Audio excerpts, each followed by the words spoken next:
on se retrouve aujourd'hui pour une nouvelle présentation. On va vous parler d'un thriller et d'un policier uchronique. On commence tout de suite par le thriller qui est de Valentin Musso et ça s'appelle Une vraie famille. Donc c'est le frère de Guillaume Musso.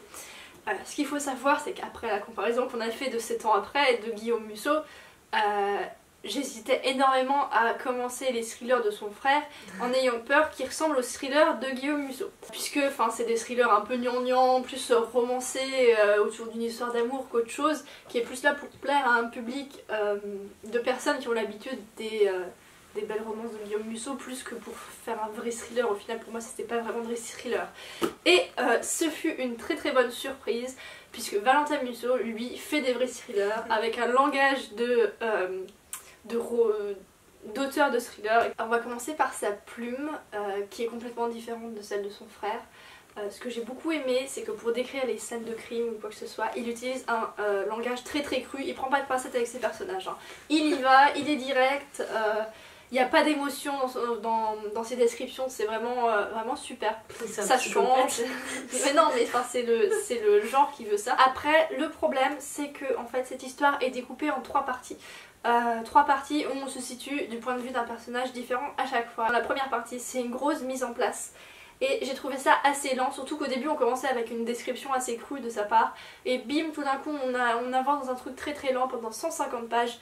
Et je trouvais ça un peu long. Après, c'est l'histoire qui veut ça. Et quand je suis passée à la deuxième partie et à la troisième partie, là par contre ça s'est enchaîné. Voilà, et c'était super et c'était très très addictif. Donc ça valait le coup d'attendre 150 pages et c'est normal, c'était pour la mise en place de tout ce côté psychologique. Je vais vous résumer rapidement l'histoire. Donc en fait on est dans une famille de personnes âgées mais pas trop qui ont connu un drame. On ne sait pas tous les détails de ce drame, on sait certaines choses, on n'en sait pas d'autres. Voilà. Et ils décident d'engager un personnage assez bizarre auquel on ne ferait pas confiance comme ça tout de suite. Enfin, on se demande pourquoi est-ce qu'ils ont fait ça, surtout après avoir eu tant de drames. Et ce personnage s'appelle Ludovic, c'est un jeune homme qui va leur servir de jardinier, un peu d'homme à tout faire, voilà. Et il est spécial. On sent qu'il n'a pas eu l'éducation que tout le monde a en général. Il a beaucoup de lacunes en orthographe, etc. Il a très peu de culture, mais c'est quand même quelqu'un de relativement intelligent, il s'intéresse à beaucoup de choses, mais il est aussi socialement inadapté, je trouve. Enfin, ses réactions avec les gens sont très bizarres, et dans cette première partie, la mise en place, on est du point de vue du mari de ce couple. Et du coup, on étudie un peu ce personnage, on étudie un petit peu la femme aussi, et ça nous met dans une situation où on pense certaines choses de Ludovic. Puis on passe à la deuxième partie et là, il nous retourne complètement ce qu'on pensait. Et je trouve ça vraiment très très bien fait. En fait c'est surtout un thriller psychologique je pense, puisque on s'attarde beaucoup sur la psychologie des personnages et c'est cette psychologie qui fait se retourner la situation complètement. Voilà, donc dans la deuxième partie on est du point de vue de Ludovic et dans la troisième du point de vue de la femme. Voilà, c'est un roman qui m'a beaucoup plu. Après c'est pas un coup de cœur, bon j'ai lu tellement de bons thrillers que je peux pas non plus mettre dans mes coups de cœur forcément, mais du coup j'ai changé complètement d'avis sur cet auteur que je ne connaissais pas. Je n'hésiterai pas à prendre d'autres de ses romans. En plus de ce côté très psychologique des personnages, hein, qui est très bien poussé, très complexe, très bien étudié, c'est un huis clos, donc enfin quasiment un huis clos. On évolue quasiment que autour de ces 3 personnes, parce que d'ailleurs le couple vit dans une maison qu'ils ont retapée, un peu éloignée de tout. De temps en temps on voit passer un voisin ou un postier ou quoi que ce soit, mais sinon c'est très renfermé autour de cette pseudo-famille, puisque Ludovic et le couple vont tisser des liens assez particuliers. Donc si vous ne connaissez pas cet auteur et que vous voulez vous lancer dedans, je n'hésite pas à vous conseiller ce roman. Si vous adorez les huis clos ou ce genre de choses, allez-y aussi.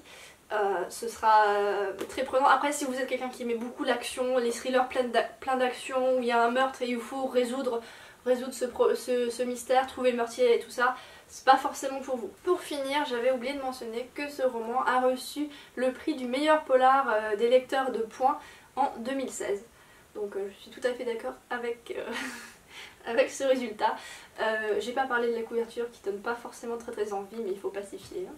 Mélo vous disait que son roman, il ne fallait pas chercher la résolution d'un meurtre. Dans celui que je vais vous présenter, c'est le cas puisque je vais vous parler de Fatherland de Robert Harris. Je mettrai une petite image ici parce que c'est un livre qu'on m'a prêté.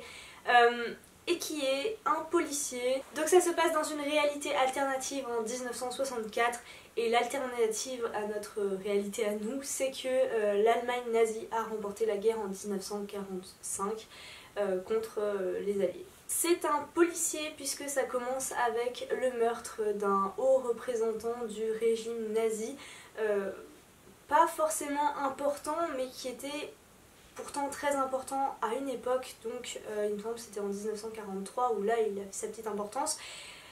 Et cet homme est retrouvé mort par un jeune homme qui courait par là, enfin voilà, c'est assez classique.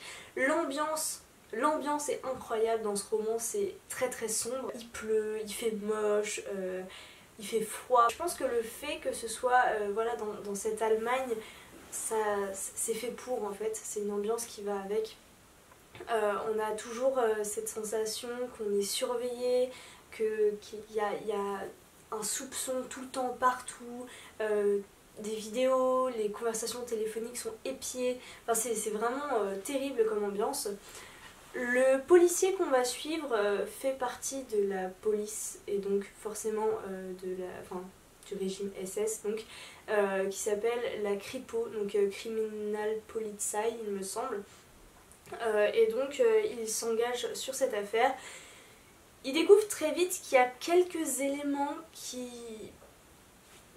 lui paraissent pas corrects, donc lui comme il est dans une optique de découvrir la vérité, il fait ça pour, j'ai envie de dire, pour la beauté du métier. Bon, il cherche la vérité, c'est son objectif.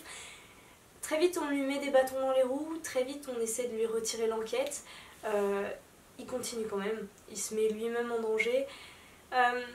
J'ai trouvé ce personnage très intéressant, qui s'appelle Xavier March il me semble, et on sent, parce qu'on est dans ses pensées il me semble, on sent par des petites touches d'ironie, par des petites blagues qu'il ne devrait pas trop faire, que ce régime-là ne lui convient pas tant que ça. J'ai eu un peu de mal à le comprendre, je me disais bon ça se trouve il a tellement une haute position qu'il peut se permettre, non, en fait non. Il est même plutôt surveillé pour ce genre d'attitude et j'ai adoré ce personnage, vraiment. Parce qu'au début j'ai eu du mal à le cerner et qu'après je me suis dit voilà, il fait partie de ces personnes qui se sont rendues compte de ce qui s'était vraiment passé et qui cherchent la vérité plus que le reste. Et il va rencontrer une américaine parce que la France, n'importe quoi. L'Allemagne et les États-Unis tentent un rapprochement politique. Donc il va rencontrer une américaine et tout ce qu'elle va lui balancer dans la tête sur son propre pays, c'est des trucs qu'il savait pas du tout. De l'intérieur, il savait pas du tout que des millions de juifs avaient disparu. Ah voilà, ça, ils savaient qu'ils étaient partis, mais tout le monde leur disait oh ils sont partis peupler la Pologne je crois. Comme je le disais, j'ai eu un peu de mal au début à comprendre le personnage, mais il est passionnant dans sa façon de voir les choses, dans sa persévérance. J'ai eu un peu de mal à comprendre certains trucs quand même. À un moment j'étais un peu embrouillée parce que voilà, on est dans les complots politiques, voilà, donc j'ai eu un peu de mal à voir où étaient les alliances, où allait la loyauté de certains personnages. Donc j'ai failli me faire avoir plusieurs fois par l'auteur qui crée des petits trucs comme ça. Il y a toujours au début de la fin, le début de la fin, j'étais un peu perdue quoi. Je me suis dit ah tiens mais ce personnage là... Et finalement comme le personnage principal comprend, et comprend plus vite que moi, mais il explique. Les explications qu'on a m'ont permis de comprendre un peu ce qui s'était passé, mais c'est vrai que sinon j'aurais pas tout suivi. J'ai beaucoup aimé ce roman, même s'il y a des partie dérangeante, la fin est dure, j'ai trouvé extrêmement dure parce qu'on quitte la partie fiction pour revenir vers des choses qui sont réelles, mais elles convenaient, alors si on met de côté la partie réalité on va dire, que ça convenait parfaitement aux fins que j'aime en complète demi-teinte. Je trouve qu'on n'a pas assez de réponses quand même, j'aurais aimé savoir ce qui se passe après, quelles sont les conséquences de cette fin-là, C'est peut-être la toute petite déception, mais sinon, allez-y. Si vous aimez les romans policiers, allez-y. Et si vous êtes intéressé par cette sorte de réalité alternative, faut tenter le coup, je pense. Voilà, c'est la fin de notre présentation. On espère qu'elle vous aura plu. N'hésitez pas à nous dire ce que vous avez pensé de ces romans, si vous les avez lus, s'ils vous font envie, etc. En attendant, on vous souhaite de très bonnes lectures jusqu'à la prochaine vidéo.